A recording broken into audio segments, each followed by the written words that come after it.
Hey guys, I'm Bud with Math, and today I'm going to be covering Calc 1 final review.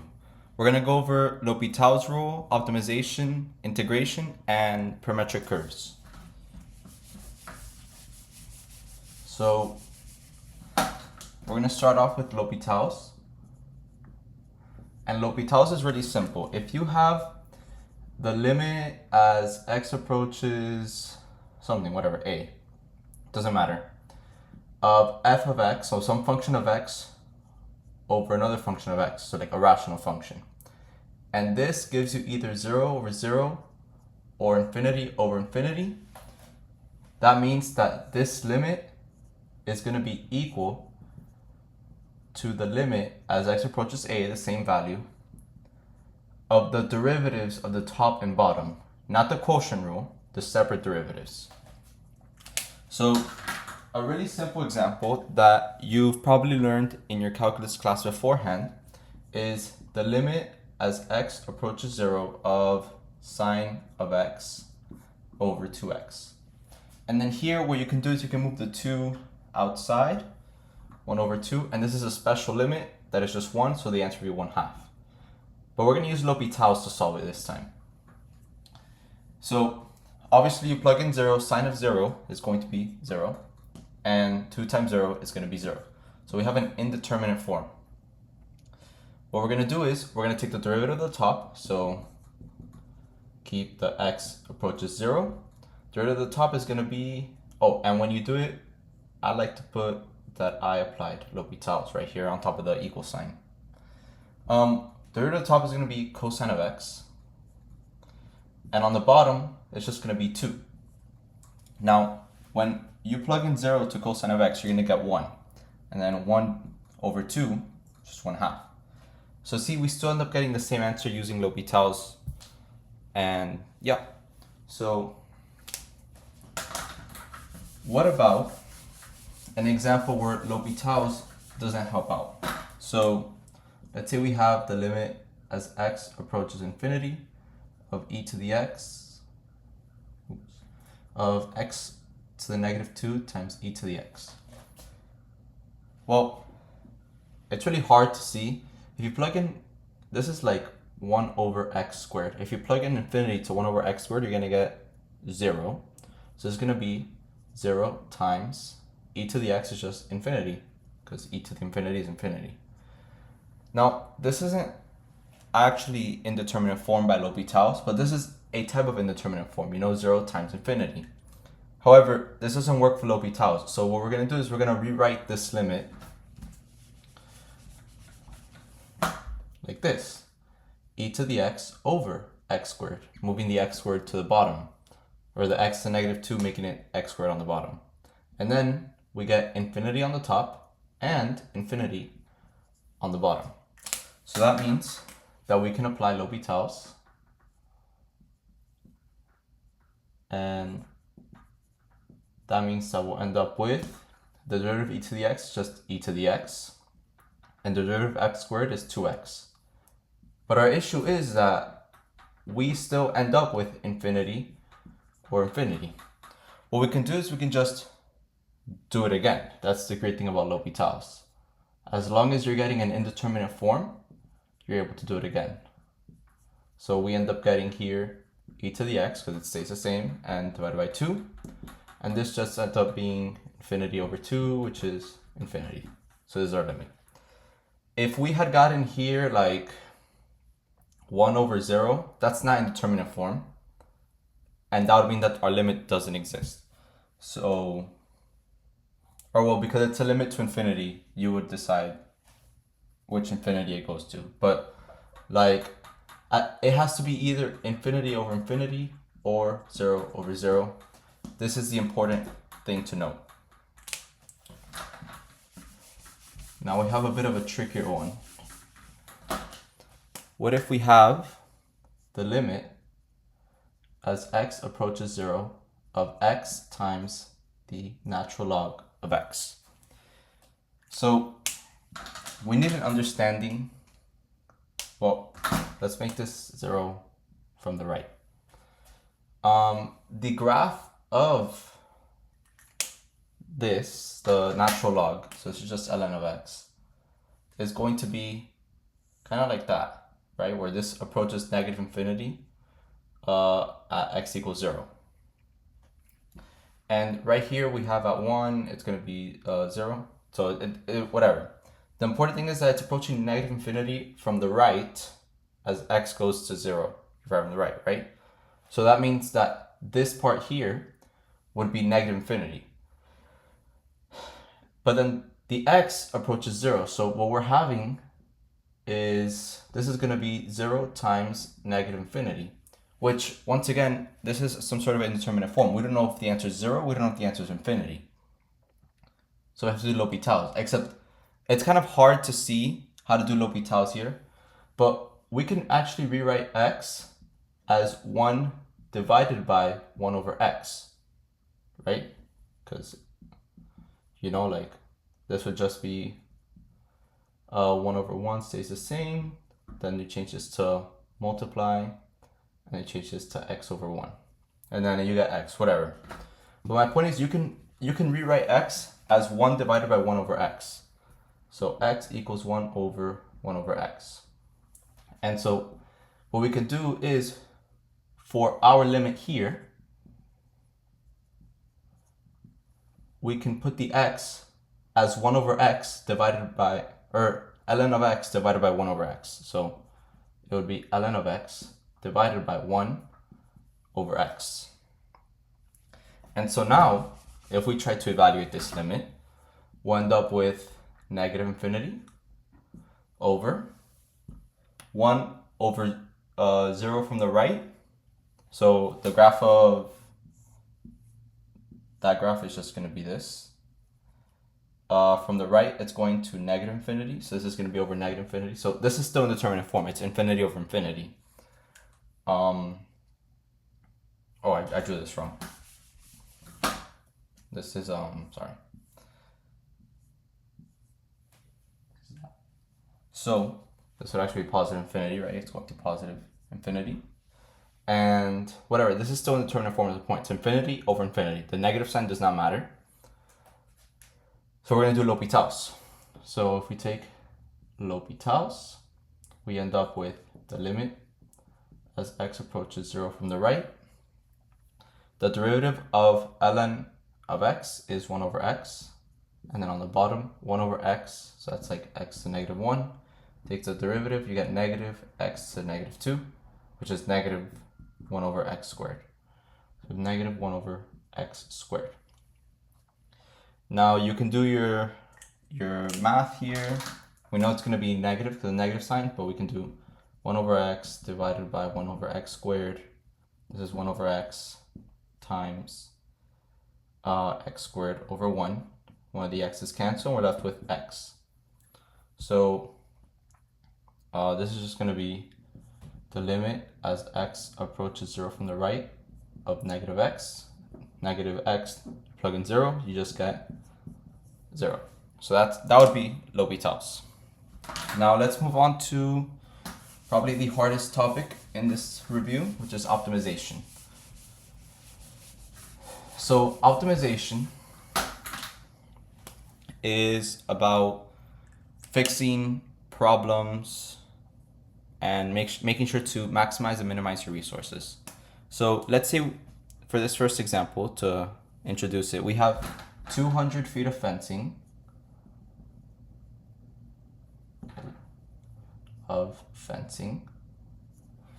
and we want to enclose 2 adjacent rectangular like farm pens.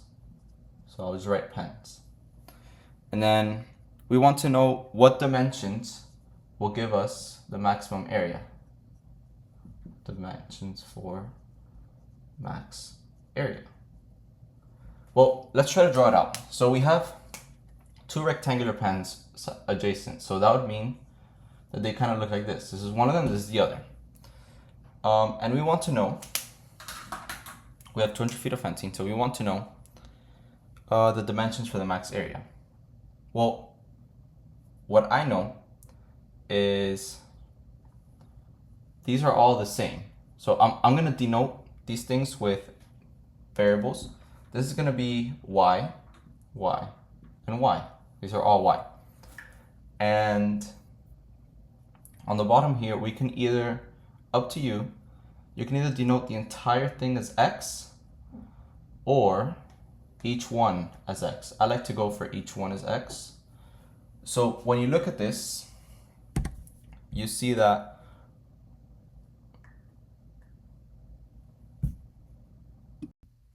okay, so here we have labeled our different lengths and whatnot.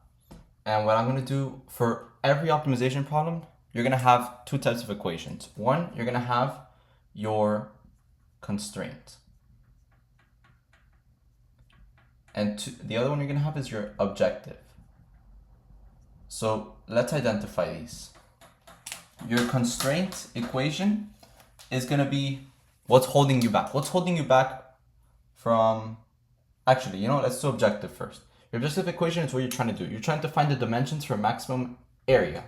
So our objective equation is going to be an area equation. Now, we want to know the maximum area of the two pens combined. So what I would do is,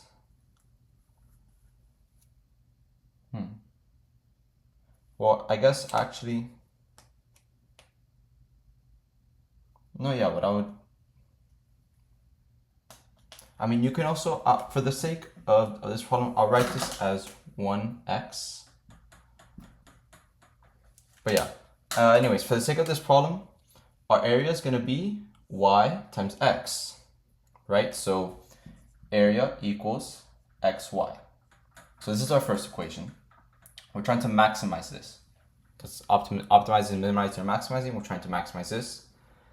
Our constraint is what keeps us from making an infinite area. Well, we have to enclose two adjacent rectangular pens.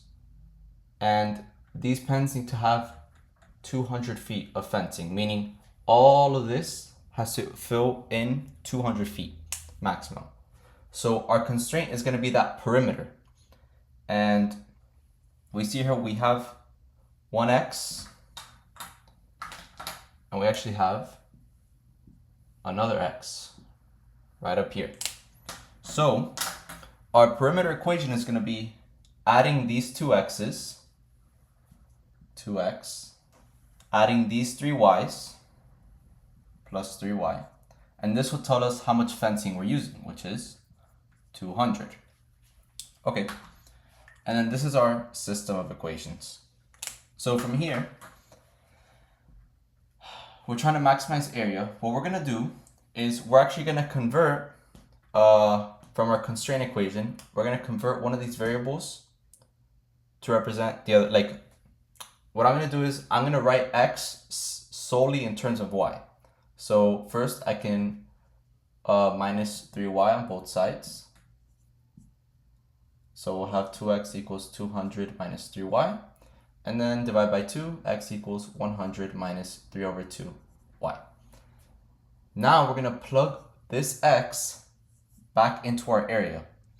So area is going to be 100, right? 100 minus 3 over 2y, because that's equal to x. And then times y.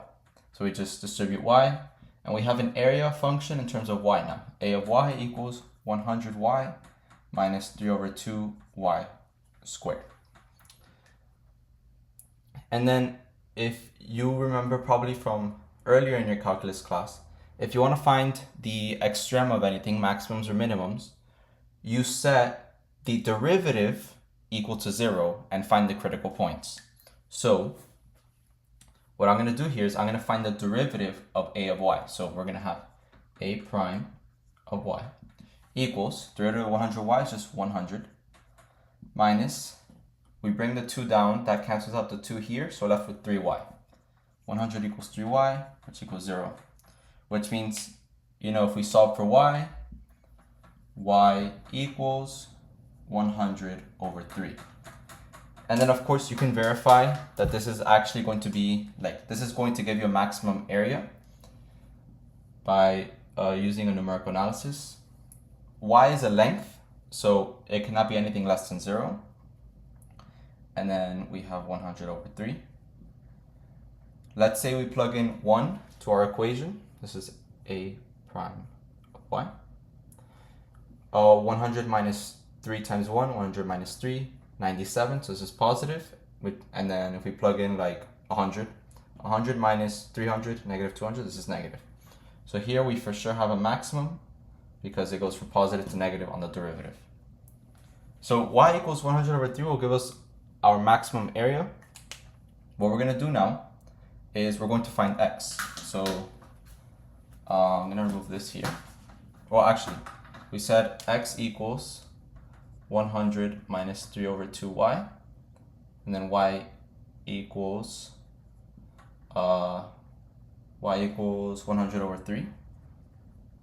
The 3's cancel. 2 and 100 become 50. So this is 100 minus 50. X equals 50.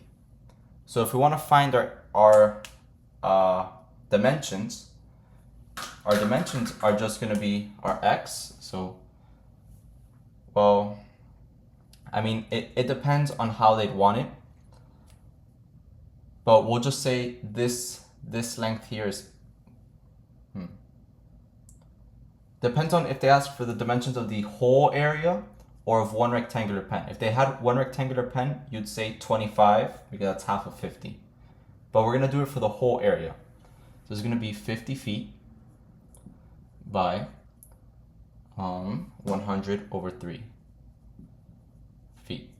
And these are your dimensions. Let's move on to a harder problem. And probably something you would see on an exam or something similar. So an important part of optimization is knowing formulas. So let's say we wanted to find the volume of a cylindrical tin can with a top and bottom, so it has both the top and the bottom enclosed. And we know that this volume is going to be equal to 16 pi cubic inches. And then we want to find the minimum amount of tin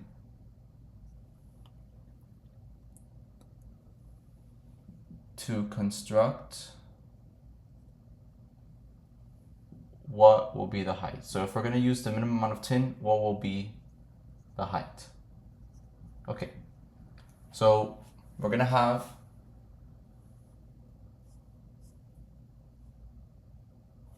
a can, right? And we're looking for the height. We also have a radius, and our volume is going to be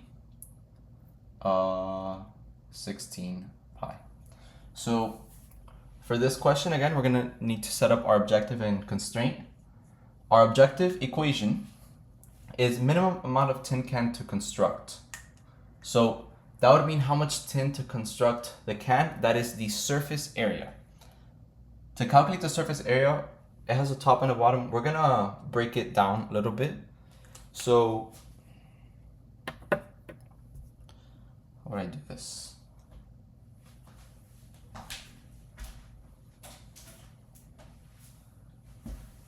So this water bottle, it's not exactly a tin can, but we see on the top, it's circular, right? And on the bottom, it's also circular, like a can would be circular. And with a can, or like a cylinder, right? The bottom and the top would have the same dimensions, like the same area for each. And the area is just the area of a circle. So that would be pi r squared. So the top and bottom will be pi r squared each. So we'd have 2 pi r squared. One for the top, one for the bottom. Then we need to account for the area to revolve it around like that, like the area of the height part. So there, you notice that this is just the perimeter or the circumference of a circle. So that would be plus pi 2 pi r, right? 2 pi r is the circumference. And on top of that, we're finding surface area, the height of the can as well, because it's all around here times the height. Does that, like, you know, like, you have a revolving all around, and then you multiply by the height to find the area all throughout. So then this is going to give you your surface area. I'm going to call this S.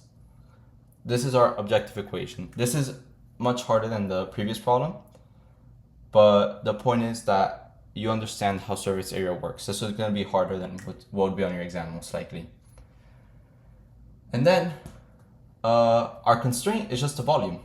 The volume of a cylindrical can is pi r squared h, and this is going to be equal to 16 pi. Okay. From here, we're specifically looking for h.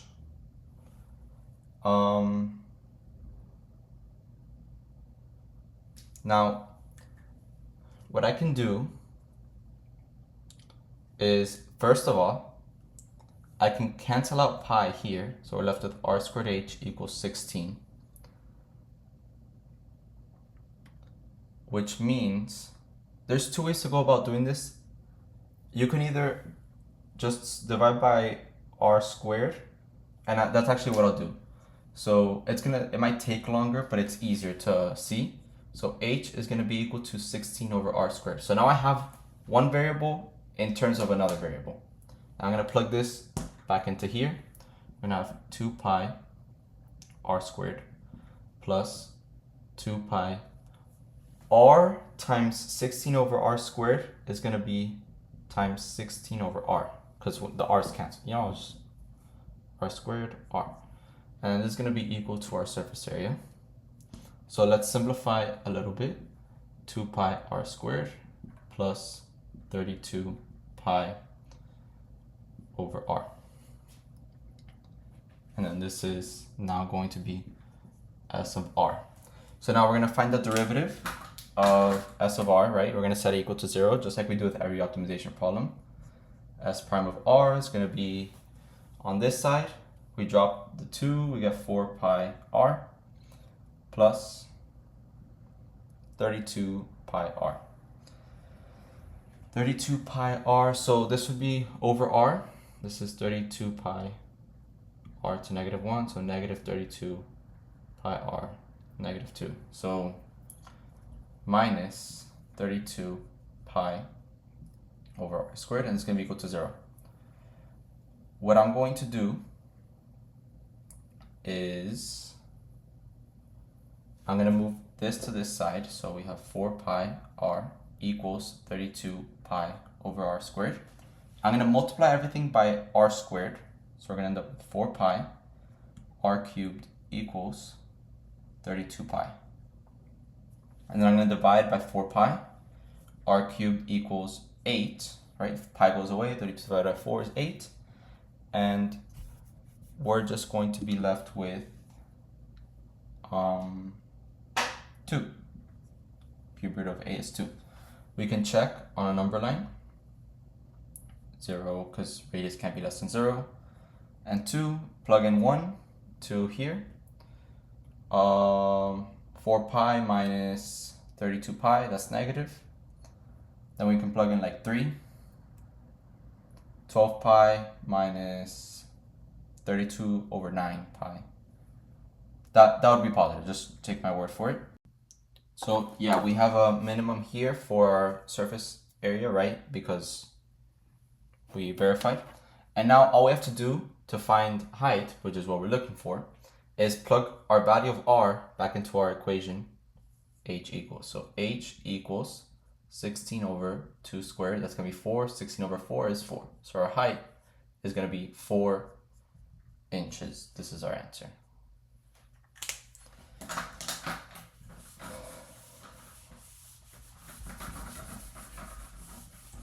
Now let's do just one more optimization problem before we move on to integration. So let's say we have a box shaped aquarium, and it has a square bottom and an open top. Alongside that, it must hold 500 cubic feet of water. And the dimensions, we're looking for what are the dimensions that will use the least amount of glass.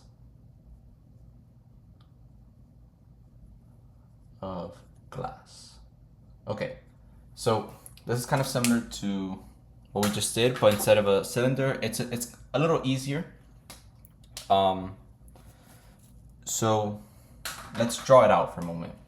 We're going to have a rectangle, and then it's a rectangular thing, just like that, right? So this is our aquarium, and we know that this part is shaded in, this part is shaded in, the bottom exists, all the sides exist.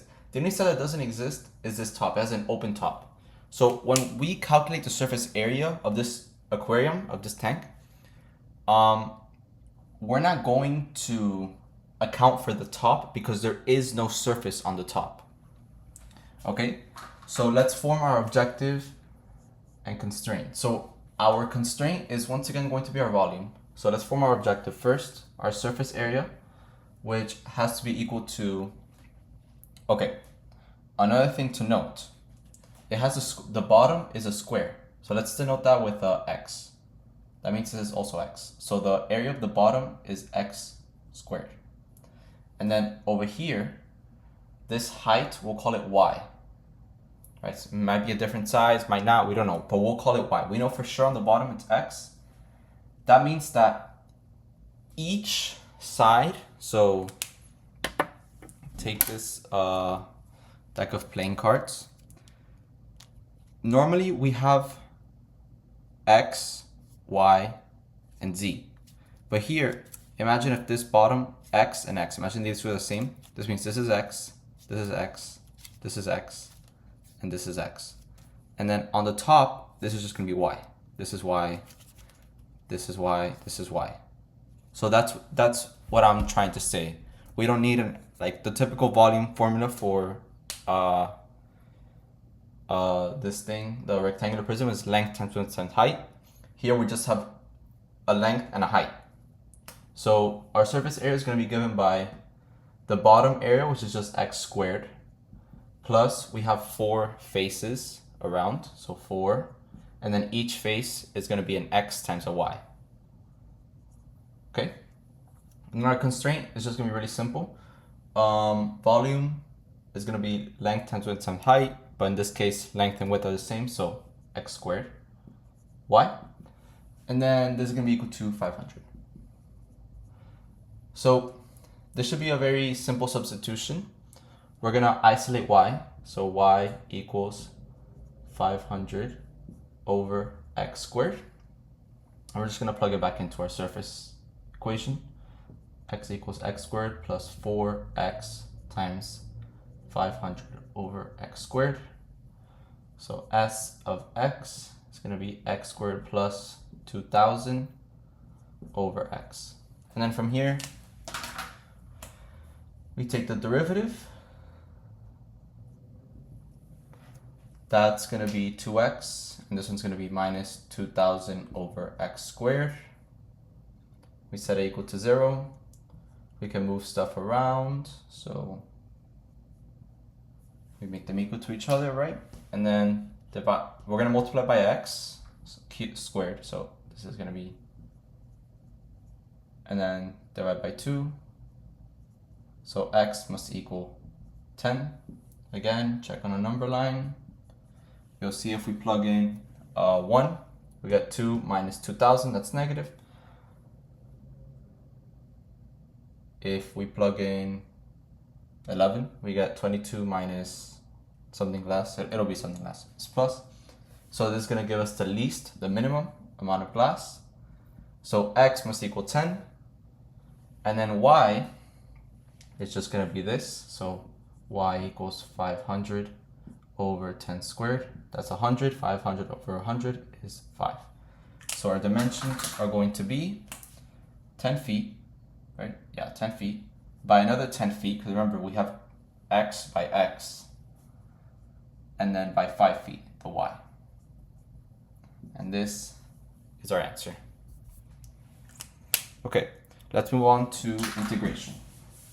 So integration is a very simple concept. It is essentially the reverse of the derivative. So if you were to, if you take the derivative of x squared, you end up with 2x. But then if you integrate 2x, you end up with x squared. And then plus a constant c. Why a constant c? Because if you were to differentiate x squared plus 1, you'd still get 2x. Notice how they give you the same thing? So we call this the integral of 2x, and we call this part in specific the antiderivative. The antiderivative is the part without the plus c. So yeah, that's pretty much, integration is just the reverse of differentiating. And what's important to note is, while the derivative, this is really important to know, derivative tells you slope or rate of change. Let's call it rate of change. Rate of change. The integral tells you area. Area under a curve. So if you had the curve 2x, it looks something like this. This function right here would tell you the area under the curve here, going to 0.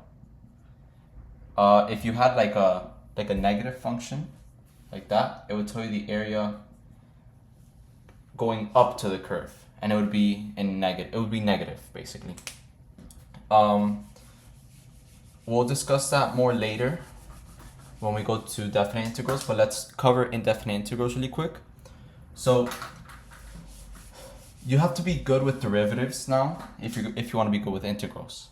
So if you see a problem like the integral of secant squared of x, this is just going to be tangent of x plus c, because when you're doing an integral, you have to think, what derivative is going to give me this? And if we take the derivative of tangent of x, we'll end up with secant squared of x. So you do have to be good with your derivatives. If you have something like 1 over 1 plus x squared dx, this looks pretty tough, right?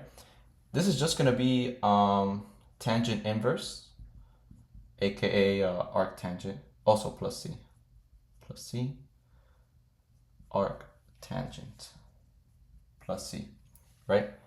It's also not uncommon to think of dx like a variable almost, and you might see it written like this. That's perfectly normal. When I'm teaching, I'm not gonna write it like that, but that's a normal thing to see. So this is what a derivative is. It's just gonna be the reverse. What an integral is gonna be the reverse of a derivative. So let's go over something cool. The power rule in differentiation was that if you had x to the n power, this would be n times x to the n minus 1. So first, you dropped n, and then you minus 1. What if we did that in reverse? If we had x to the n here, this is going to be in reverse. So we did drop n first, and then minus 1 on the power. We're going to do the reverse of that one now. We're going to do plus 1 on the power. So x to the n plus 1. And instead of multiplying by n, we're going to divide by our new power, which is n plus 1. And this will give you our derivative. So if we have 4x to the 5th dx, this is going to be, you can also, integrals and derivatives kind of work similarly in the sense that you can, if you had like 4x to the 5th and you're taking the derivative, you can just like pretend the 4 is not there for a moment, take the derivative, and then multiply the 4 back. Same thing here, we can actually write it on the outside of the integral, just like that. Then this will be 4 times, we are going to add 1 to the power, so x to the 6. We're going to divide by that same thing, that same power here, 6. So it's going to be 4 over 6, which is 2/3 x to the 6 plus c. Okay, so that's the reverse power rule. Now, the only time this won't work is when you have some sort of rational, right? If we have 1 over x dx, if you know, this is the same thing as x to negative 1 dx. If you add, you know, like you can't, like if you try to do the reverse power, we're gonna get x to the 0 over 0. That's clearly not a derivative, it's undefined. So we have to recognize this. If we remember, if we take the derivative of ln of x, we'll end up with 1 over x. What a coincidence. And integration is just a reverse of differentiation. So this integral is actually just going to be ln of x plus t. Except for this, I can't explain to you why so simply in this video, but it's going to be absolute value of x. This is going to be absolute value of x, and yeah. If, for instance, you had ln of x squared, absolute value of x squared plus 1, x squared is always going to be positive, plus 1 is always going to be positive, so the absolute value, the inside of the absolute value is going to be positive, so you can rewrite this with just the parentheses. But always stick to writing it with the absolute value after you take the integral. Okay, so that's the reverse power rule. Now, what about some tricky functions? There's a lot of different ways. I'm only going to cover the reverse power rule and 2 other methods. So what if we had the integral of sine of x, cosine of x, dx? So what I would do here, I'm going to look at it for a moment, and I'm going to think, wow, sine and cosine, aren't they derivatives of each other? So we're going to take u to be cosine of x. Okay? Or let's make it sine of x. Make it sine of x. For this problem, it's actually ambiguous. You can choose either or. We're going to differentiate u with respect to x. Du over dx equals, that's just going to be cosine of x. Now we're going to multiply dx to both sides. So du equals cosine of x dx. Now, what do you notice here? Cosine of x dx is right here. Sine of x is right here. So if we were to substitute, we'd end up with the integral. Sine of x is just u. Cosine of x dx, cosine of x dx is just du. Okay, so now we're integrating u with respect to u. We can use the reverse power rule here. This is u to the power of 1. This is going to be u squared over 2 plus c. And then to get our final answer, we're going to substitute back. U was sine of x, so it's going to be sine squared of x over 2 plus c. And yeah, that's u sub. So that's one way to do u sub. Another way would be kind of simple. If you had sine of 2x dx. Okay, so u equals 2x, du over dx is going to equal to 2. So du equals 2 dx, and then I want to isolate dx, so that's what I'm looking for here. So dx equals du over 2. So what I'm going to do for this integral right here, I'm going to rewrite it as sine of u, right, u equals 2x, times dx is du over 2. I'm going to move this is 1/2, to the outside. And we're left with sine of u du. Okay, now we need to remember, when you differentiate sine, you get cosine.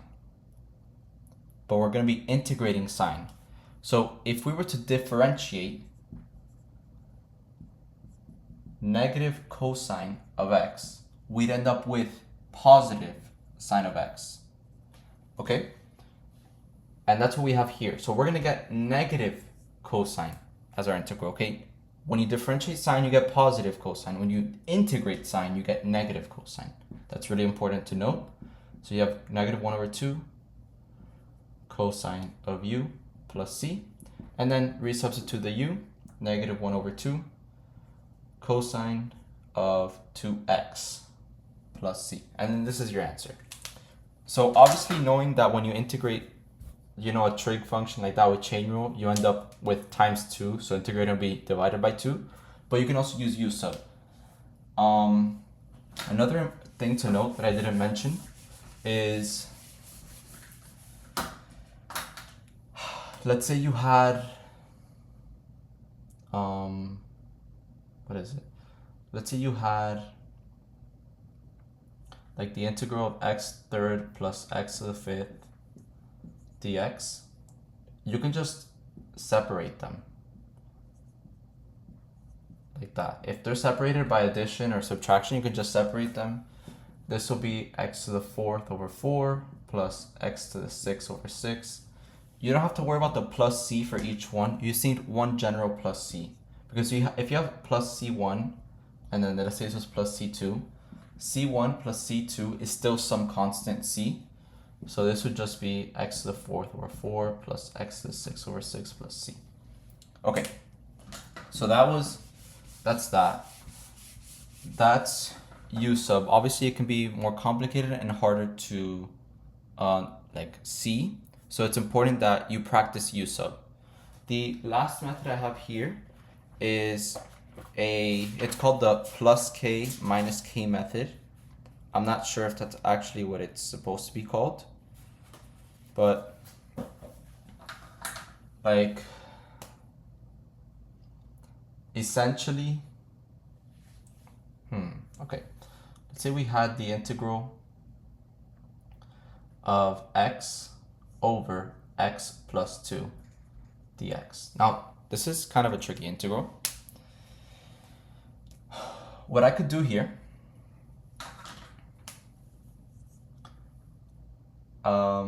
x is over here on the top. I'm gonna add 2 and minus 2, plus k minus k, that's why it's called that. And then I'm gonna separate it into two integrals. So there's gonna be x plus 2 over x plus 2, that's this part, and then dx minus 2 over x plus 2. I'm actually gonna move the 2 to the outside, like that. Okay, now this one is just 1. This is just the integral of 1 dx, and it's gonna be x. Yeah, that's just gonna be x. And then for this one, minus 2, I'm gonna set u equal to x plus 2. du over dx is just gonna be 1, so du equals dx. So we're gonna have 1 over u du. This is gonna give ln of u, remember, minus 2 ln of u. But then u was just x plus 2. And then it's plus c. So that's the plus k minus k method. Additionally, I didn't mention this, but like, let's say you had the integral of 2x over x squared plus 1 dx. You notice that the top is just the derivative of the bottom. X squared plus 1, the derivative is 2x.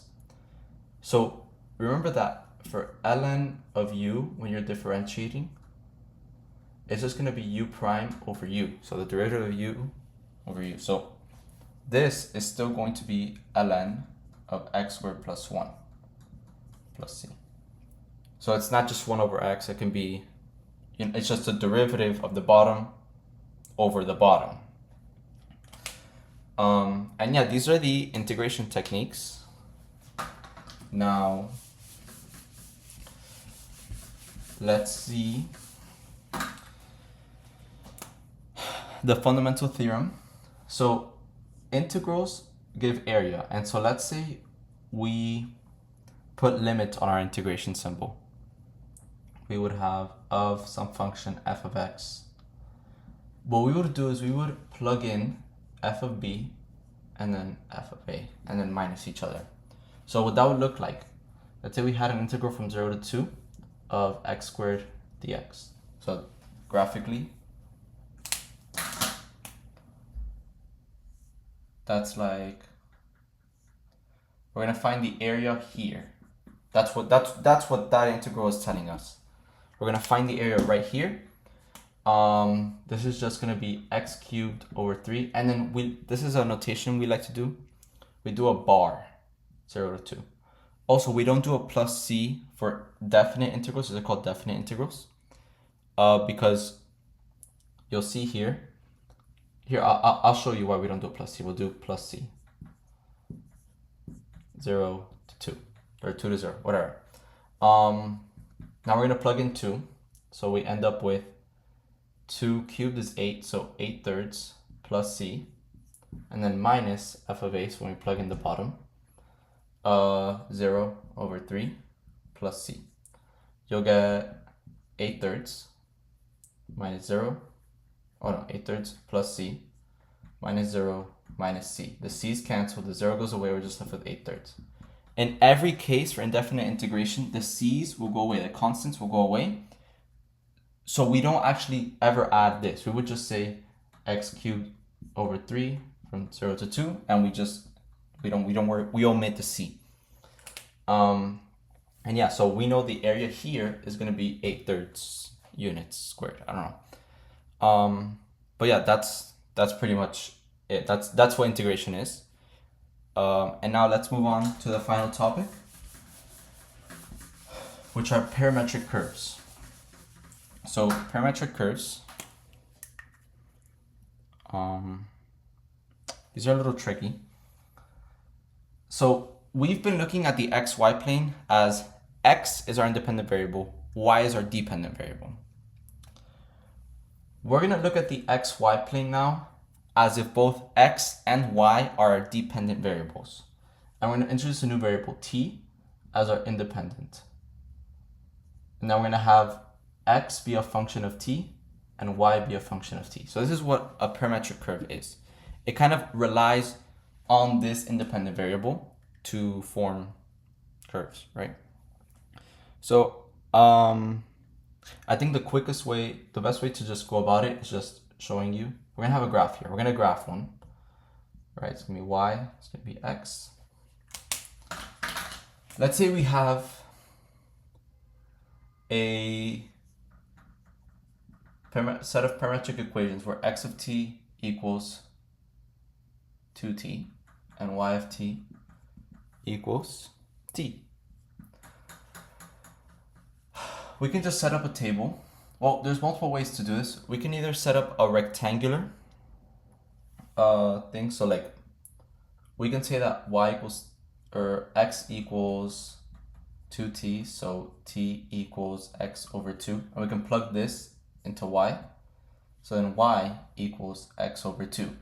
And then we know this is just going to be a line like that with a half slope. But the other thing we can do is we can make a table. We have t, x, and y, 0, 1, 2.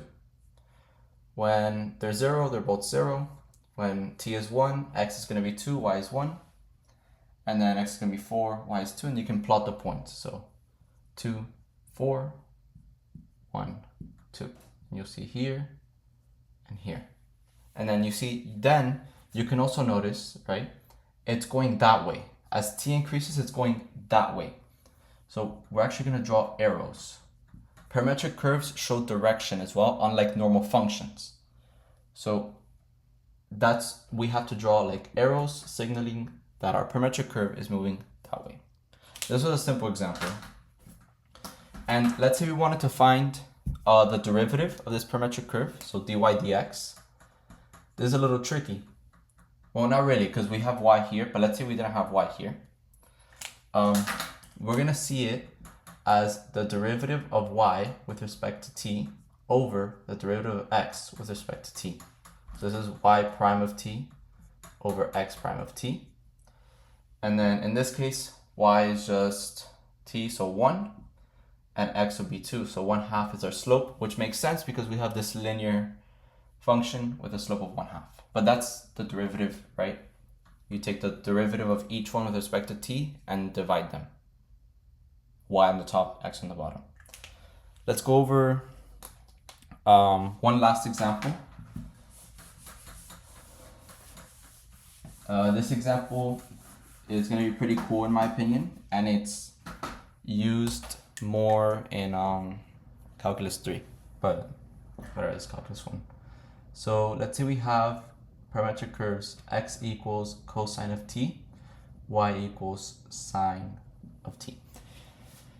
All right, so what I want to do is I want to graph, I'm going to make a table of values. So when t is this, whatever, let's make when t is 0, pi over 2, pi, 3 pi over 2, and 2 pi. I know I'm kind of running out of space, whatever.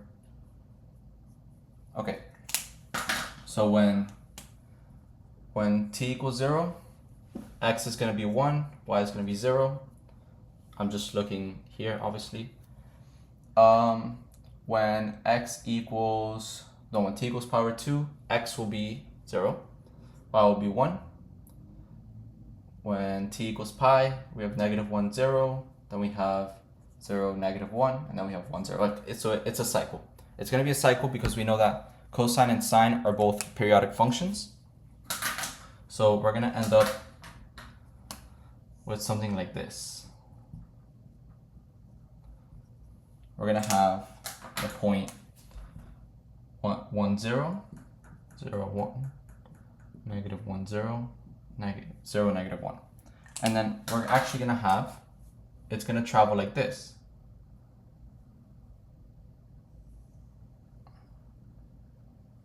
So this is actually the parametric equation of a circle with the direction like that.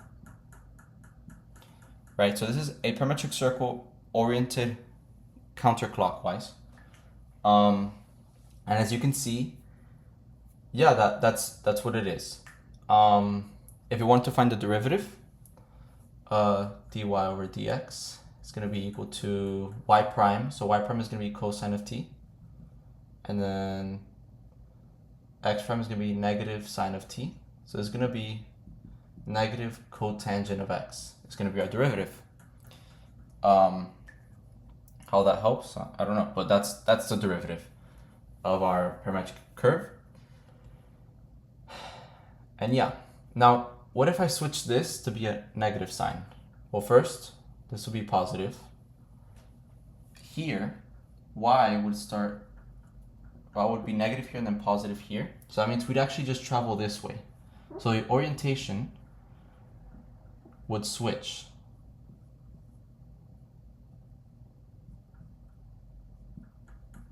So now it's going clockwise. And that is really it for parametric curves. In calculus 2, you will go more in depth with it. But for the most part, this is what parametric curves are. And yeah, hopefully that helps you review.